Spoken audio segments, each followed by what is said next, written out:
Shepherd Bushiri and his wife Mary are yet to stand trial in South Africa. The pair fled the country for Malawi after bail was granted. The Justice Department is waiting for Malawian courts to decide if witnesses from here in South Africa can testify via video link. Bushiri and his wife were arrested in 2020 on fraud charges amounting to millions of rands. Our reporter Pule Letshwiti-Jones is following that story and he joins us now live. Pule, another delay. Are we ever going to see this case actually get into court? Well, yes, definitely, indeed, you're correct to say this has been, another snail-pace court proceeding that many are yet to anticipate seeing. Of course, the successful extradition process of the Bushiris in accordance to SADC protocol. Now, numerous preliminary, review applications have been brought by Bushiri's legal counsel, particularly in Malawi, where some of the court proceedings were taking place. You'd remember that just around 8th of March in 2021, they had, of course, argued that the magistrate recused himself, saying he was appointed without the counsel of Bushiri not being made aware, but that application was dismissed. They then said that the SADC protocol was not within the Malawian law and couldn't be used. Then that application was also dismissed. Then they went back to the drawing board, came back again and said the South African High Court should submit transcripts of the court proceedings that took place in the country in South Africa where the Bushiris had attended.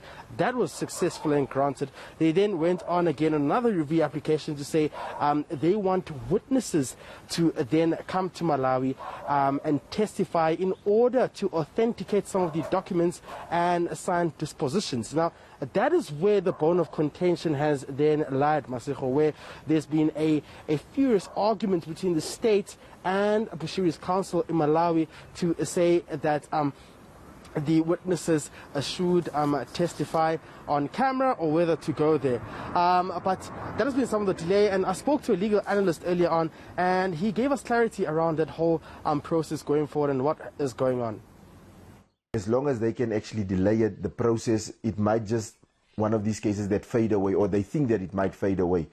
And the problem that we have as the South African authorities is that in the Malawi Criminal Code, there is a section 71A that says a judge may make an order for certain things to happen. And in this case, it was for the witnesses. Now they want the witnesses to come and testify in Malawi.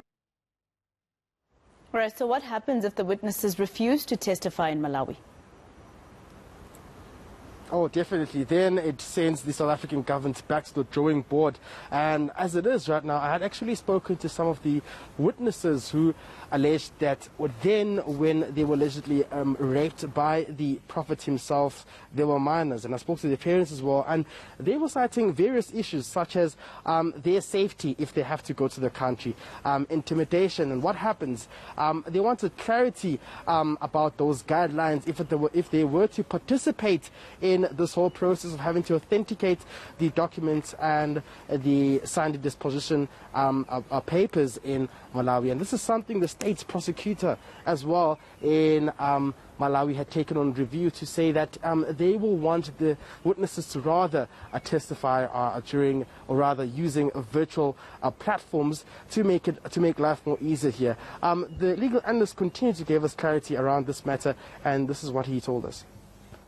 Now, obviously, if the witnesses says that there's safety issues, and then obviously the prosecuting authority from the Malawi authority side needs to give reasons as to why they think it's unsafe for the witnesses to travel from South Africa to Malawi to come and testify, and they need to put grounds before court to say that these witnesses might be intimidated, all those type of things. Hence, we're requesting the court to now employ Section 71 Big A to say that they can give evidence from a different venue.